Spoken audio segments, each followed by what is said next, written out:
came before you in this tradition from the academy, and that's how you know. Yeah, it's true. I studied at the Pennsylvania Academy of Fine Arts for 3 years in the mid-'90s with Joe Rapinski and Al Gurry and Patrick Arnold. And then I left the academy and I came to Millville and started studying with Pat Witt in the summers at her summer schools at Barn and at the Bertram's Farm. And yeah, there is a lot of a lineage to what's going on here.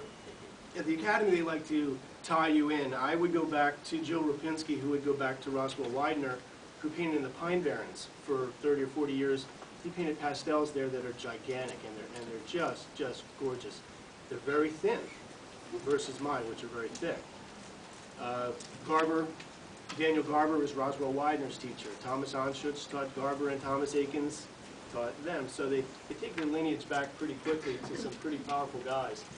But going back to Cape May County, I like to think of William Trost Richards, who's a very famous 18th century, 17th century, 19th century, 1800s.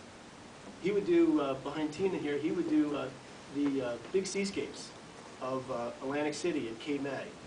And so I follow in his footsteps. And Robert Henry, or Henry as he said, was a painter who painted in Avalon, New Jersey, but became one of the Ashcan school artists and is now famous through his relationships with Clackens and Sloan and all those guys. They would do these the seascapes like this. They did a lot of work that looked like William Merritt Chase in Shinnecock and Cape Cod. That would be more their style. So yes, I'm very influenced by those folks. It's funny, this one painting next to Ron has a dirigible in it, or a blimp, as I call it, the blimp. Pat Witt spotted that right away. But I had been planning on painting a blimp in a painting for years, never had the guts to just do it.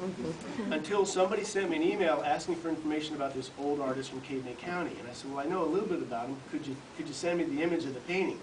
So he sends me the image of the painting. It's a blimp right over the beach in Avalon. And it was like the next thing I was going to do. So I knew it was meant to happen. But, yeah. Can you talk about the painting over there, the paintings over there that look like they're in the mist? Okay. And there's a few of these. This is this one, and that one. I didn't bring that little palette with me, but it's a very similar equation with these where there's a little bit of subject matter, but it's really subdued. And what I want to do is, I want to only work with 6 sticks of color, just 6. And if you saw them, you would challenge me to tell you that they were different colors because they're that close. Once you start working with them on top of each other, you'll start to get these different effects. But the darkest dark is really pretty subdued, and they go in. And again, I kind of just want to say that this show, or the